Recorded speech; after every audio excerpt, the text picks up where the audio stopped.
pretty lies. Look me in the face, tell me that you love me, even if it's fake. Hello everyone, welcome back to my channel commerce with Anjali तलवार।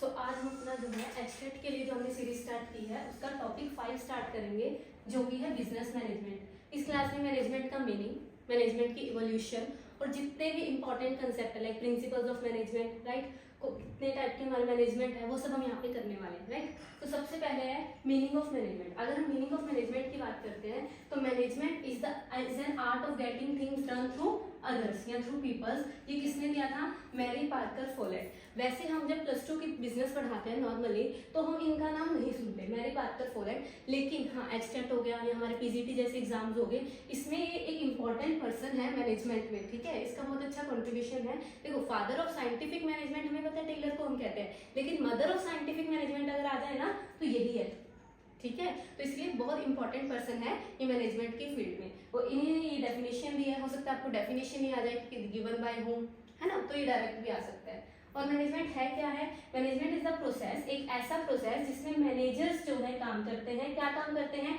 Create करते हैं, direct करते हैं, maintain करते हैं और operate करते हैं purposive organisation through systematic, coordinated and cooperative human efforts. क्योंकि हमने अपने ऑर्गेनाइजेशन में जितने भी पर्सन लगा रखे हैं, हमारे पास 2 तरह के रिसोर्सेज हो गए, physical resources and human resources. उनका कोऑर्डिनेशन बिठाना, उनको बेस्ट यूटिलाइजेशन करना और उससे सक्सेस पाना, वही मैनेजर का काम होता है। और वही प्रोसेस क्या होती है? मैनेजमेंट होती है, ठीक है। और एक बिल्कुल सिंपल सी डेफिनेशन जो हम स्टार्टिंग से पढ़ते आए हैं, management is the process of 5 functions. और उस 5 फंक्शंस में क्या आता है? Planning, organising, staffing, directing and controlling. 5 functions हमें पता ही है और ये लाइन वाइज ही चलते हैं, है ना, ये भी हमें पता है। और एक और क्वेश्चन यहाँ से जो बनता है वो है प्लानिंग एंड कंट्रोलिंग से। क्या कि सबसे अगर हम बात करें ना, सबसे नजदीक का फंक्शन, सबसे ज्यादा रिलेटेड फंक्शन कौन सा है? Planning and controlling. Planning is nothing without controlling and controlling is nothing without planning. ये चीज समझ आई? तो डायरेक्ट क्वेश्चन था एक पीछे प्रीवियस ईयर्स में कि कंट्रोलिंग में सबसे इंपॉर्टेंट, मतलब प्लानिंग के बाद सबसे इंपॉर्टेंट क्या है? देखो, हम क्या करेंगे? ऑर्गेनाइजिंग टिक कराएंगे क्योंकि सेकंड स्टेप है। लेकिन कंट्रोलिंग बिना प्लानिंग के हो ही नहीं सकती। बाकी स्टेप्स फिर भी बिना प्लानिंग के हो सकते हैं, राइट। लेकिन कंट्रोलिंग, क्योंकि कंट्रोलिंग का प्रोसेस में क्या आता है? स्टैंडर्ड्स उसके साथ एक्चुअल को कंपेयर करना। तो स्टैंडर्ड्स मेंटेन करना ही तो प्लानिंग है ना। स्टैंडर्ड ही नहीं होंगे तो एक्चुअल को किससे कंपेयर करके वेरिएशंस निकालेंगे? समझ आया? तो सबसे जो important function, important in the sense कि सबसे नजदीक के फंक्शन लगा लो जो एक दूसरे के बिना कुछ नहीं है, वो है प्लानिंग एंड कंट्रोलिंग। ये चीज समझ आई? ये बिल्कुल बेसिक था आपका, हमने +2 में स्टार्टिंग में पढ़ा ही है ये, ठीक है। ये प्रोसेस होता है आपका। जो इंपॉर्टेंट है वो है मैनेजमेंट थॉट्स, जो मैं आपको करवाने वाली हूँ आज की क्लास में, सारी कंप्लीट, ठीक है। चलो ओके,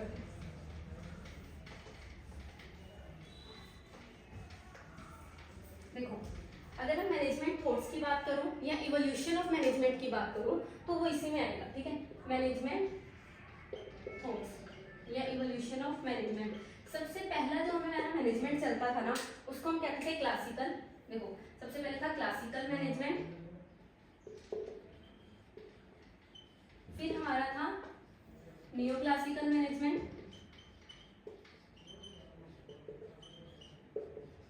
और फिर लास्ट में अब जो चल रहे हैं वो है मॉडर्न मैनेजमेंट। 3 तरह के हमने जो है इसको डिवाइड किया है।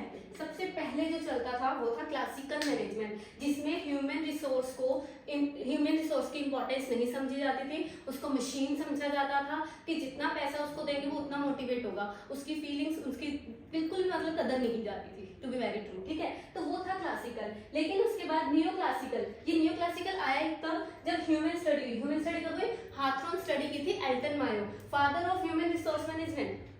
फादर होना ह्यूमन रिसोर्स मैनेजमेंट का एल्टन मायो, ठीक है। तो उन्होंने हाथरॉन स्टडी की थी जिसमें उनको पता लगा था कि ह्यूमन रिसोर्स बहुत इंपॉर्टेंट है किसी भी ऑर्गेनाइजेशन को सक्सेसफुल बनाने में। तो यहाँ पे आके जो ह्यूमन रिसोर्स है उसकी इंपॉर्टेंस पता लगी थी। उससे पहले जो हम पढ़ते हैं, जहाँ पे एक रेबल हाइपोथेसिस कहते हैं, रेबल हाइपोथेसिस मतलब कि ह्यूमन रिसोर्स को सिर्फ पैसे से ही मोटिवेट किया जा सकता है, जितना पैसा दोगे उतना अगला काम करेगा, ठीक है। तो वो किसमें माना जाता था? क्लासिकल मैनेजमेंट में, ठीक है। तो क्लासिकल मैनेजमेंट में 3 कंसेप्ट्स आते हैं, सबसे याद रखना है, मैंने इसको सबसे याद रखा हुआ है, ठीक है। आपने जैसे याद रखना है बहुत इजी होगा। क्लासिकल मैनेजमेंट में 3 आती हैं। साइंटिफिक अप्रोच, साइंटिफिक मैनेजमेंट जिसको हम कहते हैं, किसने दी थी scientific management? FW FW Taylor, जिसके वो 14 प्रिंसिपल्स नहीं है, इसके प्रिंसिपल्स नहीं है, इसकी टेक्निक्स हैं, है ना, वो फैटिग स्टडी, मोशन स्टडी, आपने प्लस 2 क्लास में पढ़ा होगा, वो सारे इसमें आते हैं साइंटिफिक स्टडी में, साइंटिफिक मैनेजमेंट में। दूसरा है एडमिनिस्ट्रेटिव मैनेजमेंट, ये आता है वो। एडमिनिस्ट्रेटिव मैनेजमेंट किसका है?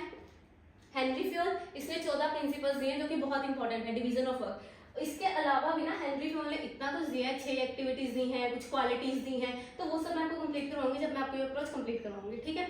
उसके लास्ट में फिर आता है ब्यूरोक्रेटिक मैनेजमेंट।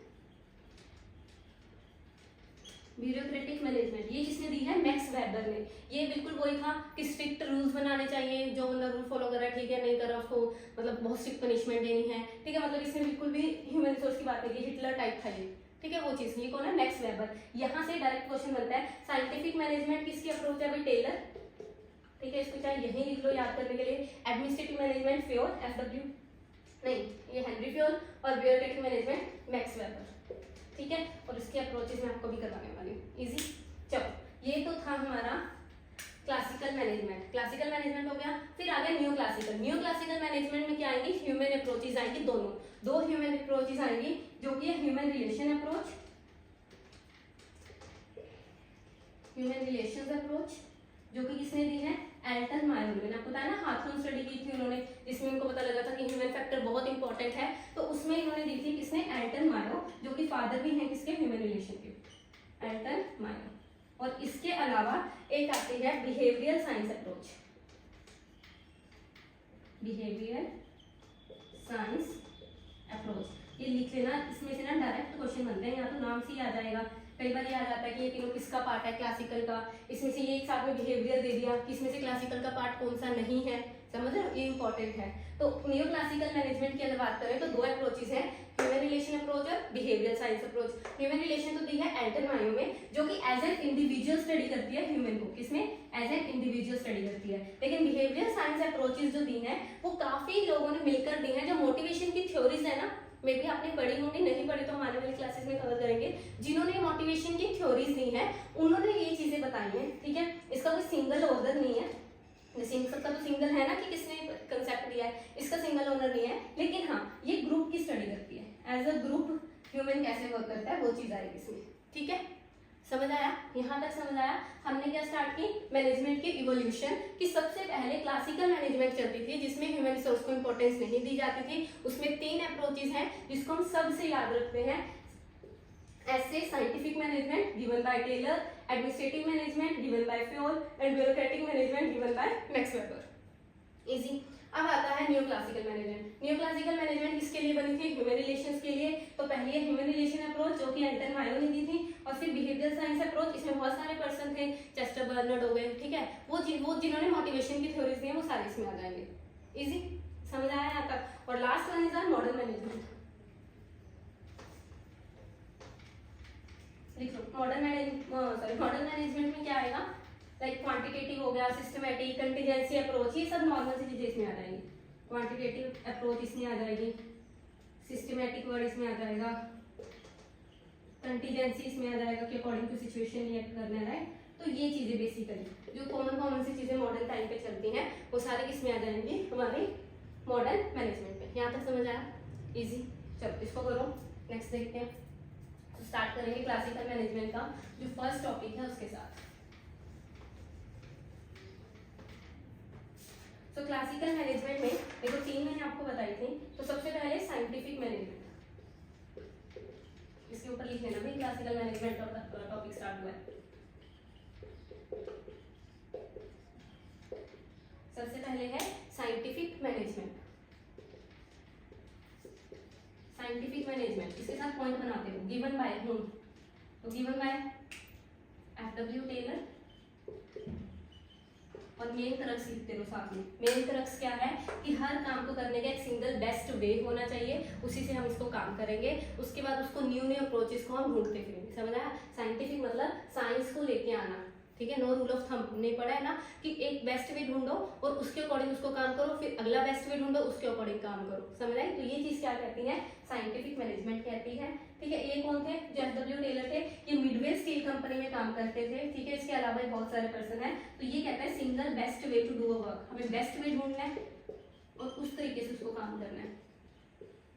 ठीक है। और फिर उसके बाद दोबारा से सिंगल बेस्ट वे ढूंढना है, बेस्ट तरीके से ही काम करना है, बस ये मतलब इसका मेन कंसेप्ट यही था। जबकि ऐसा नहीं होता, रियल सिचुएशन में ऐसा नहीं होता, सिंगल बेस्ट वे किसी चीज़ को करने का नहीं होता। हर एक चीज़ के एडवांटेजेस के साथ डिसएडवांटेजेस भी होती हैं, समझ रहे हो। तो उसने इस चीज़ को इग्नोर किया था, ठीक है। फिर आता है एडमिनिस्ट्रेटिव मैनेजमेंट, भाई ये इंपॉर्टेंट है।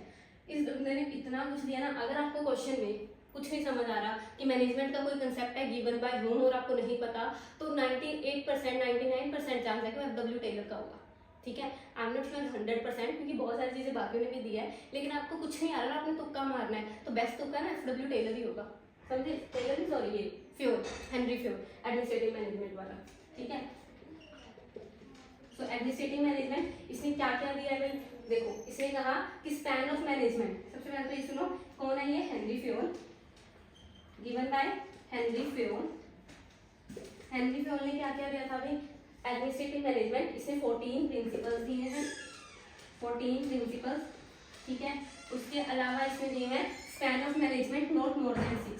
स्पैन ऑफ मैनेजमेंट क्या होता है कि एक सुपीरियर के अंडर कितने पर्सन्स, कितने सबऑर्डिनेट काम कर सकते हैं, समझ रहे हो, कि एक सुपीरियर कितने लोगों को संभाल सकता है, ठीक है। तो इसने कहा कि 6 बंदे, एक सुपीरियर 6 पर्सन्स को ही क्या है अच्छे से हैंडल कर सकता है अपने अंडर। तो इसने कहा है span of management not more than 6, ये समझ आया, ठीक है। इसके अलावा इसने 6 एक्टिविटीज दी हैं, 6 एक्टिविटीज इसमें कौन सी दी है भाई, टेक्निकल, लिख लो ये इंपॉर्टेंट है, टेक्निकल, ये बताए ना कैसे याद कर रखिए, मैं आपको करवा देती हूँ 6 activities. Fast CM, fast CM, fast CM का मतलब क्या है, फाइनेंशियल, अकाउंटिंग, ठीक है, टेक्निकल, ऐसे कमर्शियल, इस टाइप से ये है, मैं आपको बता देती हूँ। Technical, commercial, financial, security, accounting और मैनेजमेंट, इस टाइप से ये आएंगी। एफ से क्या हो गया, फाइनेंशियल, ठीक है, इसके साथ लिख लो। ए से अपना हो गया अकाउंटिंग, एस से सिक्योरिटी आ गया, ठीक है। टी से हमारा क्या आ गया, टी से टेक्निकल, और सी से कमर्शियल, और एम से मैनेजरियल। तो ये क्या है, 6 एक्टिविटीज गिवन बाय हेनरी फ्योर, समझ आया। फास्ट सीएम से आप याद रख सकते हो कि फास्ट सीएम क्या है, 6 एक्टिविटीज को याद करने का एक code, code in the sense की वो बना लेते हैं ना न्यूमोनिक स्टाइल, तो वो है, ठीक है। तो ये चीज आएगी, समझ आया, इजी।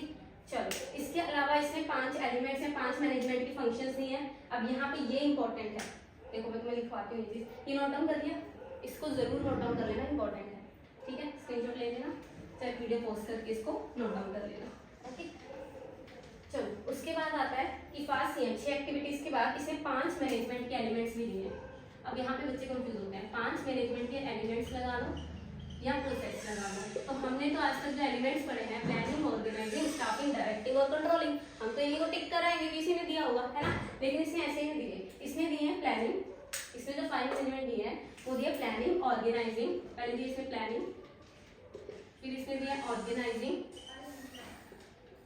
राइट, फिर कमांडिंग, स्टाफिंग की जगह कमांडिंग, कोऑर्डिनेटिंग,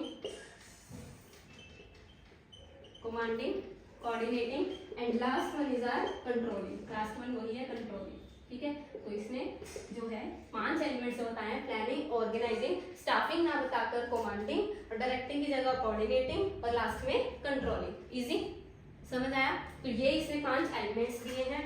इसके अलावा इसने 6 क्वालिटीज भी दी हैं, 6 कि 5 होगी, हाँ, 1 2 3 4 5 6 हैं अभी। चलो सुन लो भी, तो इसने 6 क्वालिटीज दी हैं जो हमारे मैनेजर्स में होनी चाहिए, 6 क्वालिटीज। तो ये भी इसने दी हैं हेनरी फ्योर ने। इसको कैसे याद रखना है, PM मीट, इसके लिए जो कोड है निमोनिक से लगा लो, वो है PM मीट, PM मीट। वो क्या था, फास्ट CM, ये है PM मीट, जिसमें T से है फिजिकल, T से फिजिकल, M से मेंटल क्वालिटी, M से मोरल, ठीक है। उसके बाद है एजुकेशनल, E से एजुकेशनल, E से एक्सपीरियंस, और लास्ट वन इज T आएगा टेक्निकल के लिए। ये क्वालिटीज दी हैं कि जो एक मैनेजर में होनी चाहिए, समझ आया। तो देख लो कितना कुछ दिया इसमें, समझ रहे हो। जो एडमिनिस्ट्रेटिव मैनेजमेंट है हेनरी फ्योर, उन्होंने कितना कुछ दिया है, राइट। 14 तो उसने प्रिंसिपल ही दिए, प्रिंसिपल्स लिखाओ, देखो एक बार समझा देती हूँ। डिवीजन ऑफ वर्क, ये तो आपके पास बुक में होगा may be. Division of work, पहला है डिवीजन ऑफ वर्क, मतलब काम को छोटा छोटा बांटना है, छोटे छोटे पार्ट्स में काम को बांटो, एक सिंगल पर्सन को एक काम दो, सो दैट उसमें क्या हो जाए, स्पेशलाइज्ड हो जाए, समझ रहे हो। स्पेशलाइजेशन स्पेशलाइजेशन के लिए किया गया, स्पेशलाइज हो जाएगा तो काम अच्छे से होगा, कॉस्ट भी कम आएगी। Second one is authority and responsibility. Authority क्या होता है? Power to take decision. Responsibility the assigned work, मुझे कोई रिस्पॉन्सिबिलिटी मिली है, ठीक है, for example as a teacher मुझे प्रिंसिपल ने कोई रिस्पॉन्सिबिलिटी दी है, तो उससे रिलेटेड, उस डिसीजन से, मतलब उस पावर से रिलेटेड, उस काम से रिलेटेड जो डिसीजन लेने की पावर है, अगर वो भी मुझे दी जाती है तो मुझे अथॉरिटी भी मिलेगी। और यही प्रिंसिपल कहता है कि authority and responsibility should go hand in hand. समझ रहे हो कि जिसको रिस्पॉन्सिबिलिटी दी जा रही है उसको अथॉरिटी भी देनी चाहिए, सो डैट वो अपना काम बेस्ट तरीके से कर पाए। समझ रहे हो, इजीली सक्सेसफुली काम कर पाए। Third one is discipline. Discipline वही है कि रूल्स बनाने चाहिए और रूल को स्ट्रिक्टली फॉलो भी करना चाहिए। फोर्थ है unity of command. Unity of command का मतलब क्या है कि एक सुपीरियर जो है काफी लोगों को ऑर्डर दे सकता है, लेकिन एक सबऑर्डिनेट को एक ही सुपीरियर से ऑर्डर मिलना चाहिए। आपने बुक में पढ़ा होगा ये। फॉर एग्जांपल कोई मैनेजर है ए, ठीक है, ये बी को भी काम दे सकता है, सी को भी दे सकता है, डी को भी दे सकता है, लेकिन यहाँ पे जो सबऑर्डिनेट है उसको एक ही बंदे से जो है ऑर्डर मिलना चाहिए। अगर इसको ए भी ऑर्डर कर रहा है और इसको इधर से ई भी ऑर्डर कर रहा है तो ये कंफ्यूज होगा कि नहीं होगा? समझ रहे हो? तो जो सबऑर्डिनेट है, यूनिटी ऑफ कमांड, मतलब कमांड जो देगा ना वो एक ही पर्सन होगा। अगर मेरे ऊपर मुझे कोई ऑर्डर कर रहा है तो वो एक ही पर्सन से मुझे ऑर्डर मिलने चाहिए। अगर दो पर्सन मुझे ऑर्डर कर रहे हैं तो मैं कंफ्यूज हो जाऊंगी कि किसकी मानो किसकी ना मानो। समझ रहे हो? तो वो होता है unity of command. Unity of direction. Direction मतलब कि अगर एक गोल है हमारा, उस गोल को अचीव करने के लिए एक प्लान बनाना है, उस प्लान के अकॉर्डिंग एक टीम बनानी है, टीम को पता है कि हमें किस डायरेक्शन में वर्क करना है, ठीक है, वन प्लान वन गोल, ये चीजें आती है इसमें। इजी। तो ये था हमारा unity of direction. Subordinate of individual interest to general interest, मतलब अपना जो है इसमें ये बहुत इंपॉर्टेंट है कि कोई भी पर्सन अगर कोई काम कर रहा है तो वो ऐसा काम करे कि वो पूरे ऑर्गेनाइजेशन के अकॉर्डिंग बढ़िया हो, ये ना हो कि मेरे सिर्फ मैं अपने पर्सनल मोटिव देख के उसको अच्छा कर रही हूँ। समझ रहे हो? तो ऐसा काम करना जो सबके लिए सही है, पर्सनली सही नहीं है। कोई भी फॉर एग्जाम्पल ये सी पर्सन है, ठीक है, समझ लो कि हमें ऑर्गेनाइजेशन में किसी चीज की नीड है, फॉर एग्जाम्पल फर्नीचर की नीड है, ठीक है, और इस सी का कोई भाई है, इस सी का कोई भाई है जी, ठीक है, इसकी फर्नीचर की दुकान है, इसने ए को कहा कि मेरे भाई की दुकान से ले लेते हैं, अच्छा डिस्काउंट मिल जाएगा, ठीक है, ये गए और इसके भाई की दुकान से जो है फर्नीचर ले आए और इसने डिस्काउंट की जगह और भी महंगा दिलवा दिया।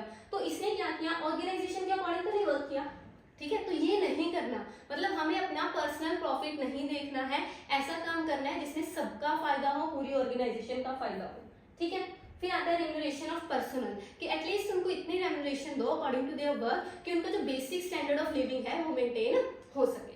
इजी रेम्यूनरेशन, तो ये कहता है। फिर आता है सेंट्रलाइजेशन एंड डिसेंट्रलाइजेशन। देखो सेंट्रलाइजेशन क्या होता है? जब सुपीरियर सारी पावर अपने हाथ में रखता है, राइट, और डिसेंट्रलाइजेशन क्या होता है? जब वो अपनी सारी पावर बांट देता है। तो जो ये प्रिंसिपल है ना फोर्टफियर का, ये कहता है ना तो प्रॉपर सेंट्रलाइजेशन होना चाहिए, ना प्रॉपर डिसेंट्रलाइजेशन होना चाहिए, इफेक्टिव सेंट्रलाइजेशन होना चाहिए कि जो इंपॉर्टेंट पावर है वो अपने पास रखे सुपीरियर, और जो छोटी मोटी पावर्स हैं, ठीक है, जो आगे दे सकते हैं वो आगे उसको दे देनी चाहिए, बांट देनी चाहिए, डिसेंट्रलाइज कर देनी चाहिए, ठीक है।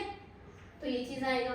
फिर आता है स्केलर चेन। देखो बहुत इंपॉर्टेंट है स्केलर चेन और गैंग प्लैंक आपस में क्या है ये, कि देखो फ्योल ने कहा था कि स्केलर चेन होना चाहिए। स्केलर चेन मतलब कि अगर फॉर एग्जांपल जो हायरार्की बनी हुई है, there is always a hierarchy in the management according to their post, कि अगर ए ने डी से बात करनी है तो पहले वो बी से बात करेगा, बी को वो बताएगा, बी सी को बताएगा, सी आगे डी को बताएगा, राइट। ये समझ आया?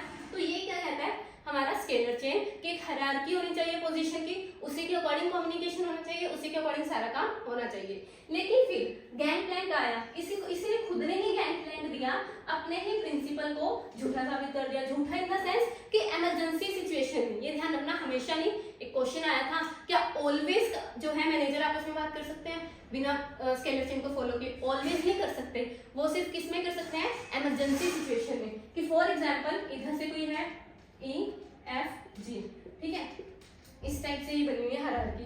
तो जो C और F है ये दोनों सेम लेवल पे काम कर रहे हैं, अलग अलग डिपार्टमेंट में, ठीक है। तो इमरजेंसी के टाइम पे ये आपस में बात कर सकते हैं। नॉर्मल सिचुएशन में C B को बताएगा, B A को, A E को, E D को। नॉर्मल सिचुएशन में स्केलर चेन फॉलो होगी, लेकिन अगर इमरजेंसी है, only at the time of emergency, तो ये कहता है कि स्केलर चेन को मत फॉलो करो। जो सेम लेवल के मैनेजर है, ये भी नहीं कि ये आपस में लग जाएंगे, नहीं, सेम लेवल के मैनेजर आपस में जो है कम्युनिकेट कर सकते हैं at the time of emergency, उसको हम कहते हैं गैंग प्लैंक, ठीक है, समझ आया? चलो फिर है अपना ऑर्डर। ऑर्डर यहाँ पे ये नहीं है कि ऑर्डर दे रहे हैं हम, समझ रहे हो, वो वाला ऑर्डर ऑर्डर नहीं है। ऑर्डर का मतलब है हर चीज की सही, हर जगह, मतलब हर चीज की सही जगह होनी चाहिए और हर चीज अपनी सही जगह पर होनी चाहिए। समझ रहे हो? फॉर एग्जाम्पल बताती हूँ, घर पे हमें कुछ भी चाहिए, लगा लो हमें घर पे सीजर चाहिए, ठीक है, तो दो घर है, एक घर में तो पता है कि इस ड्रॉर में जो है सीजर रखी होती है, एकदम से सीजर चाहिए, कोई भी पर्सन जाएगा इस ड्रॉर से सीजर निकाल लेगा, ठीक है। और एक घर है सीजर की कोई जगह ही नहीं, कभी कहाँ फेंक देते हैं, कभी कहाँ फेंक देते हैं, तो इसमें इनको ढूंढना पड़ेगा। तो यही चीज क्या कहता है, ऑर्डर वाला प्रिंसिपल कहता है कि हर चीज की सही जगह होनी चाहिए और हर चीज अपनी सही जगह पर होनी चाहिए, ठीक है। वो राइट प्लेस वाला, everything in its right place, ठीक है। और ऐसे ही सीजर के साथ साथ, मतलब चीजों के साथ साथ ये एम्प्लॉयज की भी बात करता है कि हर एम्प्लॉय की एक सही पोस्ट होनी चाहिए, एक वैकेंसी है ना, पोस्ट होनी चाहिए और हर एम्प्लॉय अपनी पोस्ट पर ही मिलना चाहिए। समझ रहे हो? तो ये चीज कौन कहता है, ऑर्डर। फिर आता है इक्विटी। इक्विटी बहुत इजी है। इक्विटी मतलब एम्प्लॉयज को इक्वली ट्रीट करना। ये नहीं है कि अगर मेरा कोई कजन काम कर रहा है और एज ए मैनेजर मैं उसको कोई काम नहीं दे रही हूँ या उसने रूल तोड़ दिया तो उसको पनिशमेंट नहीं दे रही हूँ, बाकियों को दे रही हूँ, ये चीज बिल्कुल नहीं होनी चाहिए, ठीक है। So equity, equal treatment of the employees, easy. फिर है stability of tenure. Stability of tenure का मतलब क्या है, देखो एक स्कूल का एग्जांपल देते हैं। यहाँ पे एक स्कूल है, ठीक है, जिसकी प्रिंसिपल चेंज होगी, इसकी प्रिंसिपल चेंज होगी। अब वो प्रिंसिपल इतनी खड़ूस आई है ना कि जैसे ही नेक्स्ट सेशन शुरू हुआ, 1 अप्रैल आई, तो वहां से ना सारे टीचर्स ने जवाब दे दिया कि हम तो स्कूल में रहते हैं, हम तो जा रहे हैं। सारे टीचर छोड़ के भाग गए, उनको न्यू अपॉइंट करने पड़े। समझ रहे हो? तो इस चीज का क्या बच्चों पे, स्टूडेंट्स पे कोई इफेक्ट नहीं पड़ेगा? बिल्कुल पड़ेगा। स्टूडेंट्स के पेरेंट्स पे भी इफेक्ट पड़ेगा। काफी सारे स्टूडेंट तो स्कूल छोड़ के चले जाएंगे। समझ रहे हो? तो एम्प्लॉयज जो है ऐसी इन्वायरमेंट क्रिएट करना कि एम्प्लॉयज हमारे साथ रहे, बने रहे लंबे समय तक, उसको हम क्या कहते हैं, स्टेबिलिटी ऑफ टेन्योर उनके, ठीक है। जॉब सिक्योरिटी हो गया इसमें। समझ रहे हो? ऐसा इन्वायरमेंट क्रिएट करना ताकि वो सिक्योर फील करें, वो होमली इन्वायरमेंट फील करें और काम भी अच्छे से करें, लेकिन साथ के साथ काम भी करें और साथ के साथ हमें छोड़ के भी ना जाए, ठीक है। ये चीज आ जाएगी। उसके बाद है इनिशिएटिव। इनिशिएटिव तो वही है कि जब भी डिसीजन लेना है तो एम्प्लॉयज को साथ में लेके चलना, ग्रुप उसके साथ डिस्कशन करना। अगर एम्प्लॉयज के साथ डिस्कस करके डिसीजन लेंगे ना तो वो ज्यादा बेटर वर्क करेंगे रेदर देन अगर मैं डिसीजन लेके एम्प्लॉयज पर थोपूंगी तो।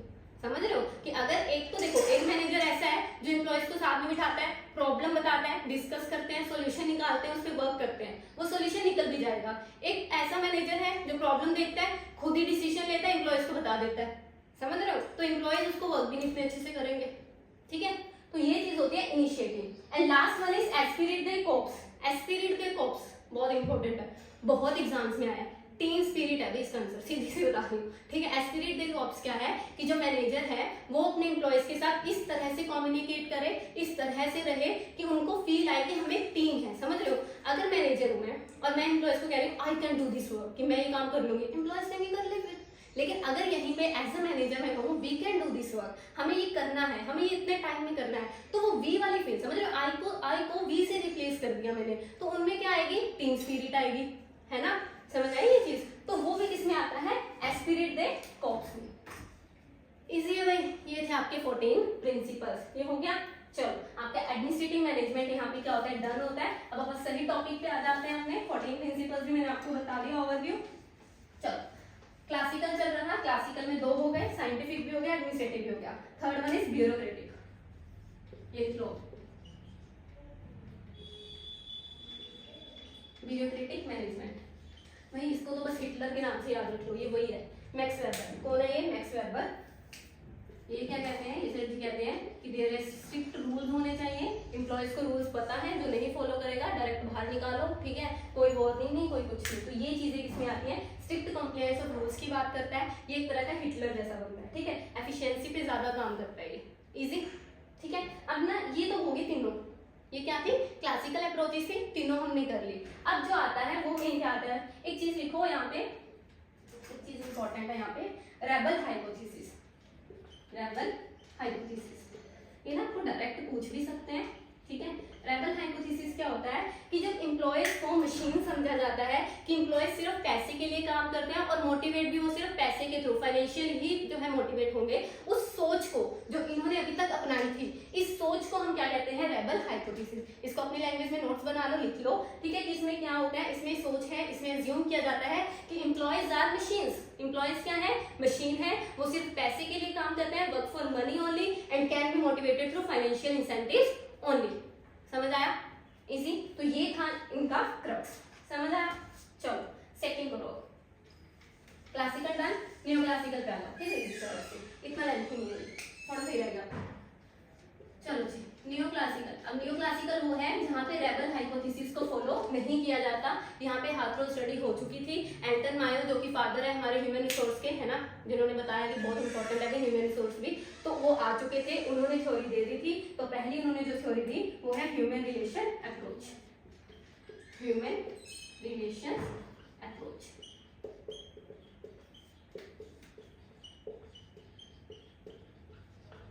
ठीक है, ये क्या है, human relation approach given by Elton Mayo, जो कि किसमें काम करते थे, देखो ये इंपॉर्टेंट है क्या हम काम करते थे, क्योंकि यहाँ पे इन्होंने हाथ में स्टडी की थी। तो यहाँ क्या है, western electric company, western electric company, ठीक है।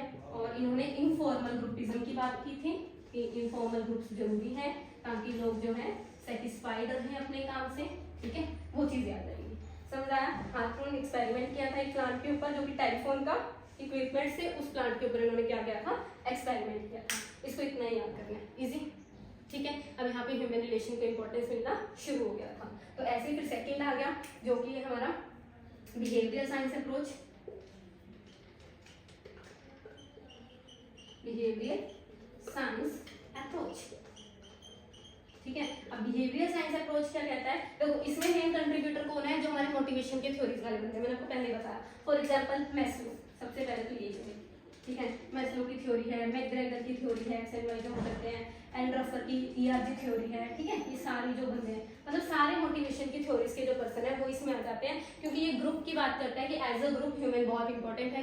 ग्रुप में रह के अगर बंदा काम करेगा तो वो ज्यादा सेटिस्फाइड रहेगा और ज्यादा अच्छे से काम कर पाएगा। तो ये इसका मोटी मोटी सी सोच थी, ठीक है।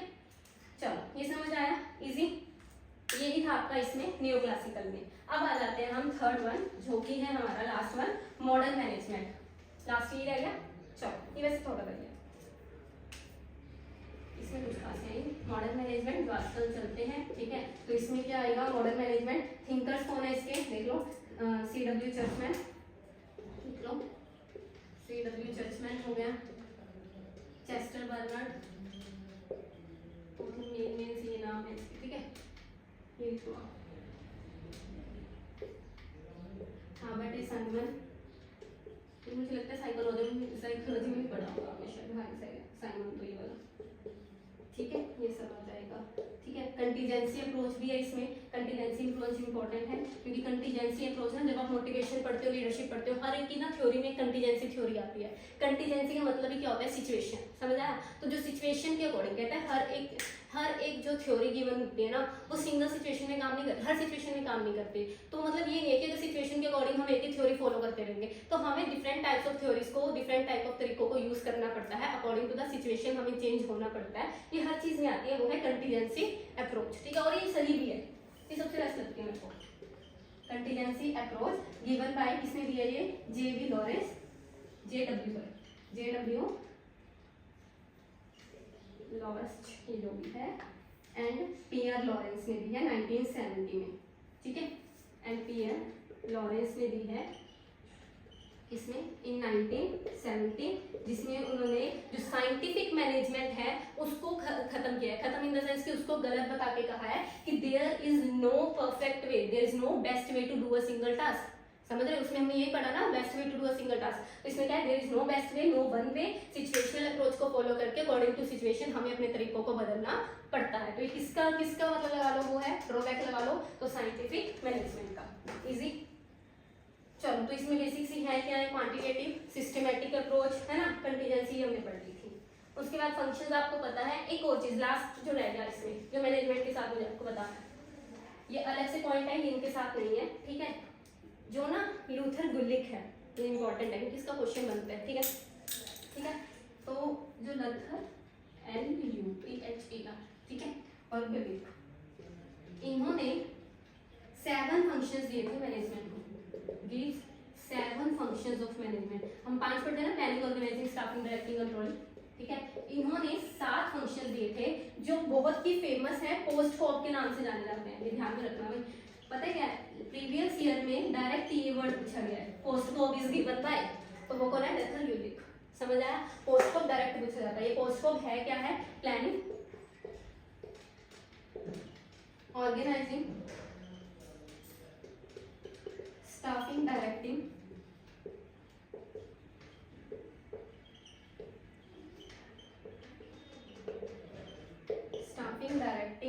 कोऑपरेटिंग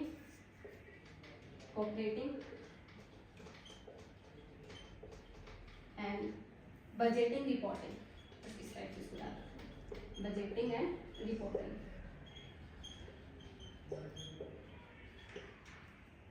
ठीक है, ये हो गए 7 functions, planning, organising, staffing, directing, cooperating और बजटिंग और रिपोर्टिंग बजटिंग प्रोजेक्ट कर देना। ठीक है, इजी। तो ये आप क्लास था जो मुझे आपको बताना था, ताकि अगर इसमें से क्वेश्चन आ जाए तो आपको पता लग जाए। ये था आपका आज का टॉपिक जो कि हमने मैनेजमेंट से रिलेटेड सब किया। ठीक है, इसको करो खत्म, मिलते हैं नेक्स्ट क्लास में, next lecture. Thank you so much.